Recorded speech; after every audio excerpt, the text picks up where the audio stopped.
The 17 News at Sunrise podcast is brought to you by Clinica Sierra Vista. Welcome back to the 17 News at Sunrise podcast, where we share your news on your schedule. Working in the spirit of the Golden Empire, this is 17 News at Sunrise.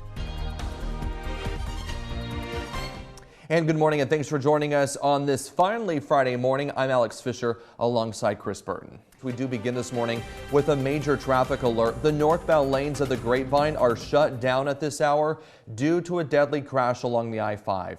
It happened just before 3:45 this morning, just north of Fort Tejon Road.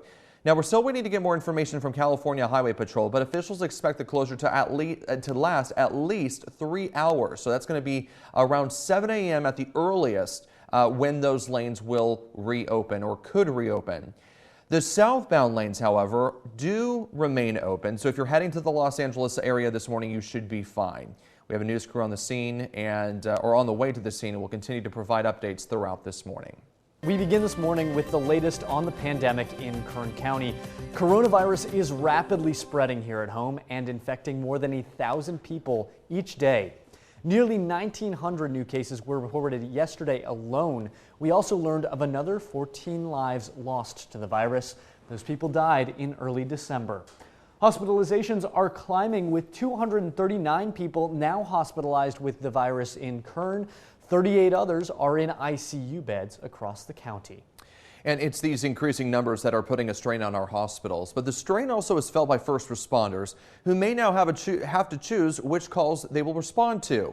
The Kern County Sheriff's Office is the second agency to limit in-person responses due to the current spread of COVID-19, following a similar announcement from the Delano Police Department. Sheriff Donnie Youngblood joined us on 17 News at Sunrise yesterday, where he told us an estimated 50 deputies have tested positive. If I lose 50 patrol deputies, you won't get anybody to. This is necessary for us to do this so that when you call with a 911 emergency, we have somebody to respond. In a statement, Public Health says emergency services are also feeling the strain, writing in part, "High volumes of 911 calls are taxing our entire emergency response system. We urge our residents to use the emergency system responsibly and call 911 only in a true emergency, such as a heart attack, stroke, or other serious health condition." Bakersfield Police Department, meantime, says they are not being impacted by the current surge, but did not provide details as to how many of its officers have tested positive.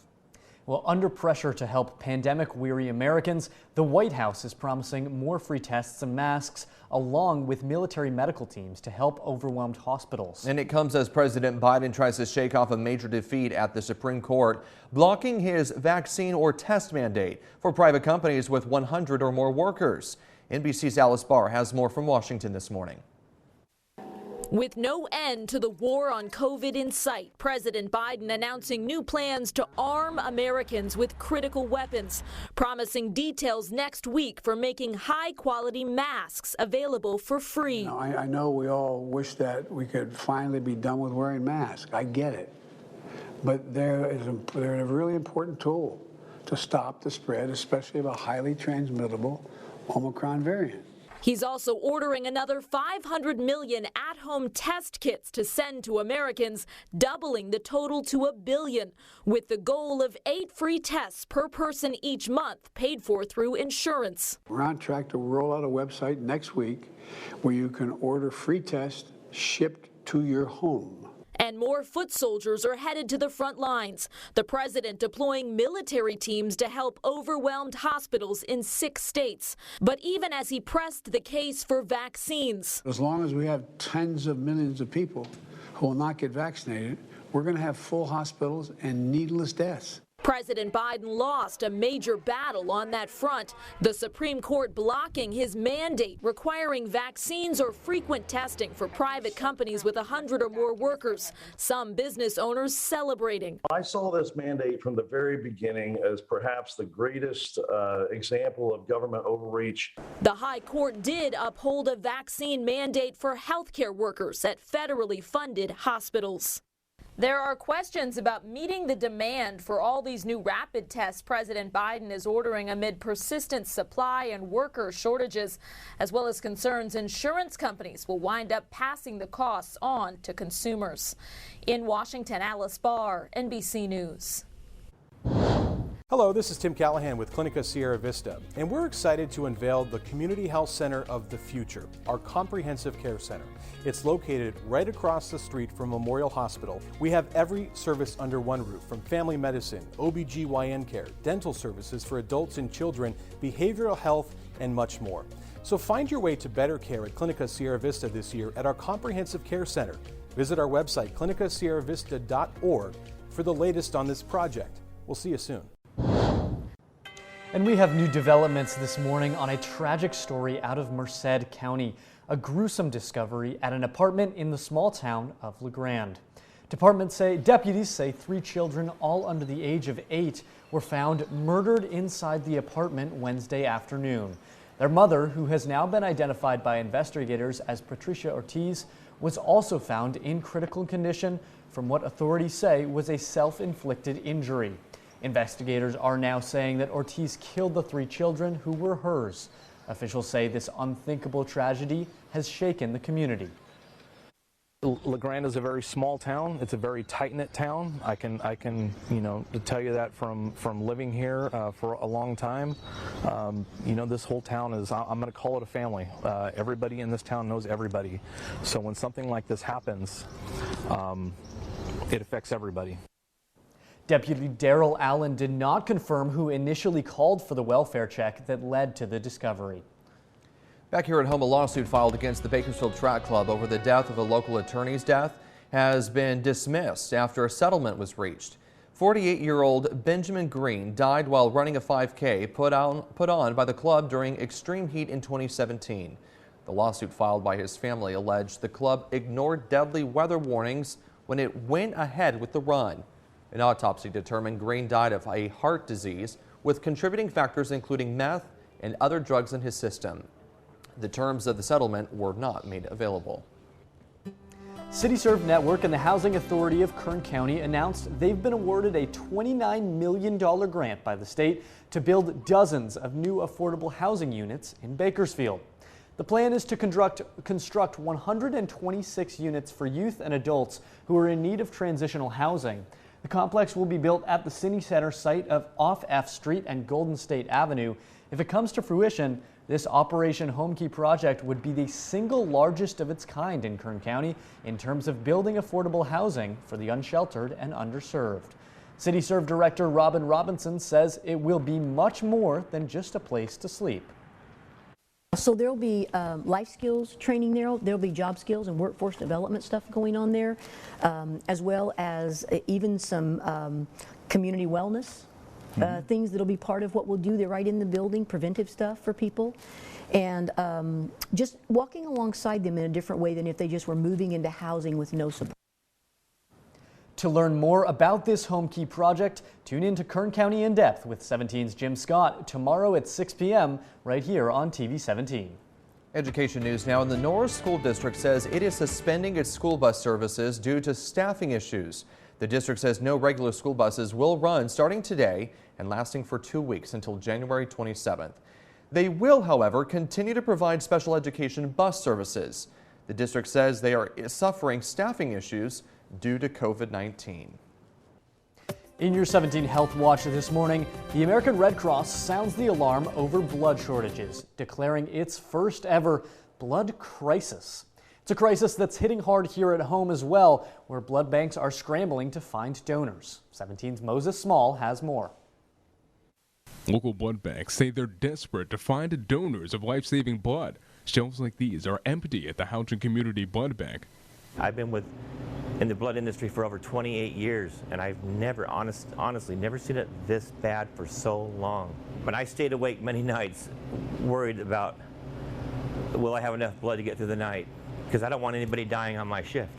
Clary says donations have slowed during the pandemic as people stay home and delay appointments, but that's not the only problem. I can't donate if I become infected with COVID, and I can't work here if I become infected with COVID. I mean, the American Red Cross, for example, they've have reduced collection capabilities due to reduced staff because they're out on COVID. Houchin Community Blood Bank says just 3% of the population donates blood, creating a roadblock for local hospitals. The odds of surviving a traumatic event here in Kern County are greatly diminished because of the blood supply right now. Gary Ketchell has donated more than 18 gallons of blood, but he says that isn't enough. I've had, probably 900 to 1,000 needles poked in me here over the years, and it's been a mission of mine for a long time, but old guys like me aren't going to last forever. The Red Cross says donating blood can help you save lives. And as for time, it does take about 1 hour of your day every 2 months if you're a regular blood donor, but that 1 hour can really go the distance and help your community.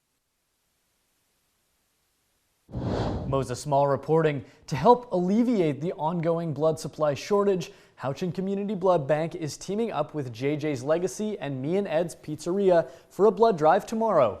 JJ's Legacy's Got the Dot High School Leadership Program is spearheading the drive. The nonprofit says high school students make up about 20% of Houchin's blood donations, but the blood bank hasn't been able to hold drives at schools recently due to COVID-19. Everyone in the community is invited to come donate tomorrow at Me and Ed's on Panama Lane from 10 a.m. to 2 p.m. 5:36 is our time now, and this morning we continue to follow the developing political news out of Washington, hitting close to home. Bakersfield Congressman Kevin McCarthy will not comply with the January 6th committee's request for an interview and records. It was exactly 1 year ago yesterday McCarthy took to the House floor a week after the attack on the Capitol. There, he said the former president bore responsibility for not doing more to stop the attack. Later that day, McCarthy echoed a similar sentiment in an interview with 17 News, saying Trump should have acted quicker when the attack was unfolding. In that same interview, the congressman said he supported the idea of a commission to investigate the day. And while that changed when House Speaker Nancy Pelosi rejected 2 of his Republican nominees to sit on the panel, on 17 News in September, McCarthy said he had nothing to hide from the committee.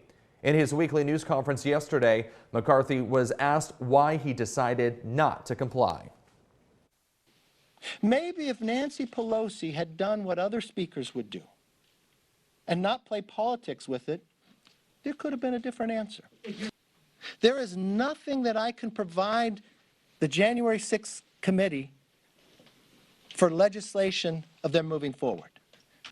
It is possible McCarthy could be subpoenaed by the commission. Both Steve Bannon and Mark Meadows were, but the rules for what the panel can do are less clear when it comes to a sitting member of Congress, let alone the highest-ranking Republican in the House, like Kevin McCarthy. Meantime, the founder of the far-right group The Oath Keepers is behind bars this morning. Elmer Stewart Rhodes is charged with seditious conspiracy and other charges for his organization's alleged involvement in the January 6th attack on the U.S. Capitol. Authorities arrested Rhodes yesterday at a home in Texas. 10 other people were also indicted on similar charges tied to the Oath Keepers and January 6th. Making headlines around the world this morning, in Britain's Prince Andrew has returned his military affiliations and royal patronage to Queen Elizabeth, a day after his lawyers failed to persuade a U.S. judge to dismiss a lawsuit accusing him of sexual abuse. The statement also said that the Duke of York is defending this case as a private citizen. The prince is vowing to fight the lawsuit, which was filed by an American woman who alleges she was forced to have sex with Andrew when she was 17 years old.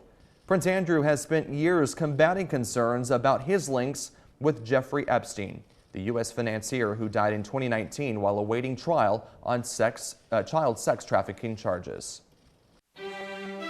Working in the spirit of the Golden Empire, this is 17 News at Sunrise. The 17 News at Sunrise podcast is a production of KGET and Nexstar Media Group. For more on all of the headlines in today's show, head to kget.com.